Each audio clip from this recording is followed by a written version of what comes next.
Welcome to Money Monkey, a show all about money and its uses. Today we're going to be talking about generational wealth. Quick caveat here, I've worked in financial services for over 25 years in senior management functions across the industry. These videos are designed to give you information and not advice. I want these videos to make you curious about money and give you some ideas on how best you can make it work for you. Everyone is different, and what works for me will not work for anyone else. This is not advice, it is simply a collection of thoughts that might help you be better informed about money, its uses, and the financial ecosystem. Generational wealth. What is it? Why can it make a big difference? How do we accumulate wealth to pass along? And what do we do if we have it? What is generational wealth? Put simply, generational wealth is the name given to the passing down of assets from one generation to the next. Generational wealth can take many forms. It can be the family home, a business, investments in shares, bonds, commodities or derivatives, cash, or antiques and collectibles. Why it can make a big difference.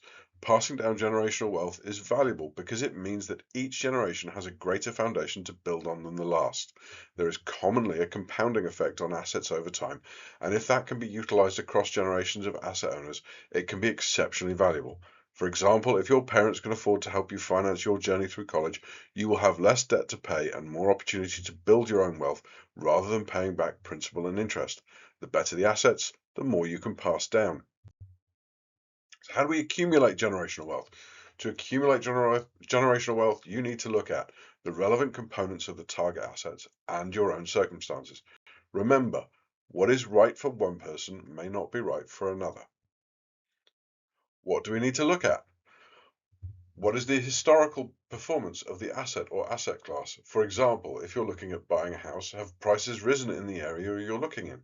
What is the predicted performance? Staying with the house concept, are there any large-scale changes in the area, like a new block of flats being built or a school closing down?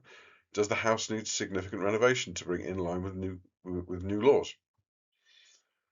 What are the challenges? For example, new technologies disrupting the asset class, changing habits or cultural influence. Good example of this is an investment in blacksmiths who make horseshoes in the 19th century would be very, very sensible. By the middle of the 20th century, the car had replaced almost all the need for horses in everyday life. What type of liquidity matches your needs? Do you need regular access to your money, or can you lock the money up for years without touching it? You'll generally see higher returns on investments that give you less liquidity, but that's not always true. What is the overall ownership and control you have of the assets, and how important is that to you? For example, shares in a FTSE 100 company might have the same nominal value as a house, but you have no significant influence over the direction or management of the company.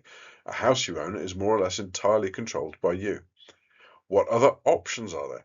Is there something that would suit your circumstances better or would better fit your mindset? A good example is gold. Some people prefer investments in gold and silver than other precious metals simply because owning gold makes them feel better than owning bags of nickel bricks or rods of aluminium. And finally, diversification. There's an expression, don't put all your eggs in one basket, because if you drop the basket, all you can do is make a muddy omelette.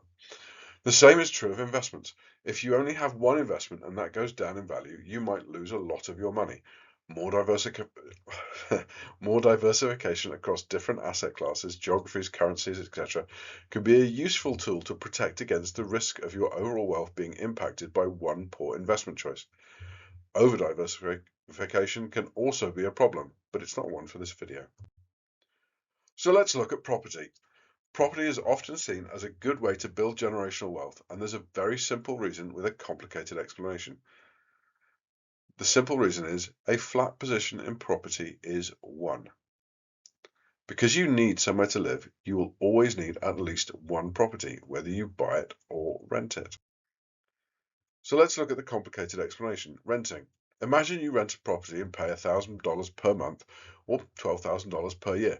You have savings and investments of $50,000 yielding 10% per year or $5,000.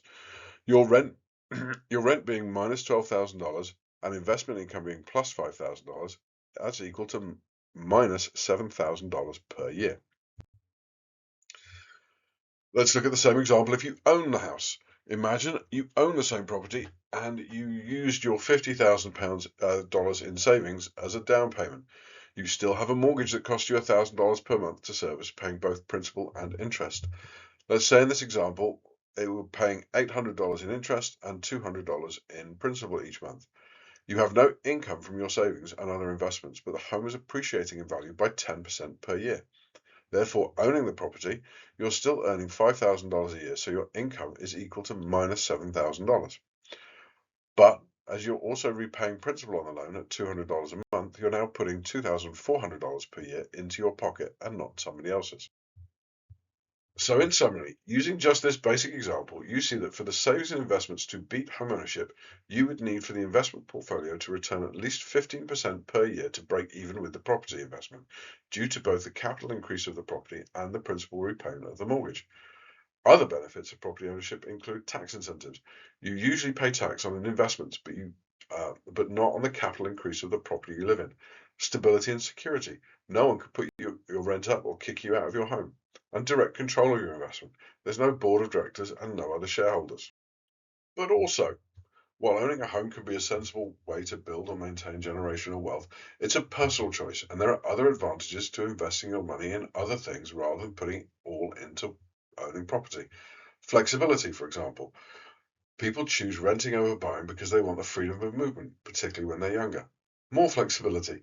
Tying up your money for years or even decades can prevent you from taking advantage of other opportunities, such as retraining, other investments, or just using the money for other life decisions. If you rent rather than buy and invest in a diverse portfolio, you don't put all your eggs in one basket. Imagine buying a home and investing every penny only for a sewage works to open next door. And finally, when you rent, you remove a lot of the responsibilities of home ownership. You don't pay buildings insurance, you don't have to replace a boiler when it explodes, you don't have to put up with the noisy neighbours because you can move more quickly than if you own. Let's go back to building generational wealth. The best way to build generational wealth is by continuing to manage your assets. Make decisions from a position of knowledge and, where possible, objectivity. Learn about different investments and then learn about them some more. Your habits and choices will change over time. What you want at 16 will be vastly different from what you want at 60. Recognize that and adapt to it. No one strategy will work forever. And finally, think about assets that will not only appreciate in value, but will also make you feel good about owning them. Sometimes you just have to let your feelings make some of the decisions too. What do we do if we're lucky enough to have generational wealth? Firstly, recognize your privilege. Not everyone will be fortunate to be in your position. It is a gift, but it's also a responsibility. Understand that you are part of a chain of heritage. You can and should use the generational wealth handed down to you, but always remember to add more than you take out so that future generations can benefit from your good fortune and goodwill. In other words, you need to make sure that if you borrow the car, that you give it back with a full tank of gas. Or, if you're my age, rewind the videotape before you return it. So that's it. Next time we'll look at compounding, what it is and why it can make a big difference.